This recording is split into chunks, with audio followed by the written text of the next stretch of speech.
Hi, this is a quick screencast to show you how to join a Google Classroom.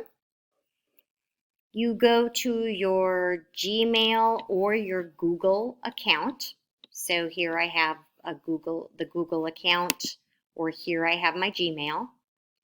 And where you need to go is to the waffle icon. This is the Google Apps icon. So here it is in the Gmail. Here it is in Google, same one. Okay, so use either one. Click on the Google Apps icon and you need to find Classroom. Mine is right here. You might need to scroll down to find it. Click Classroom. Then next you will need to click on the plus button. Okay, it's right next to the Google Apps icon is the plus button. Click that and click Join Class.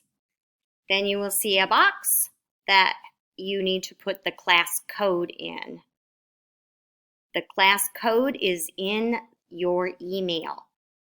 Okay, so look at your email with this video. You will see the class code. Enter the class code and then you will click the Join button at the top of your screen up here. And that is how you join the Google Classroom.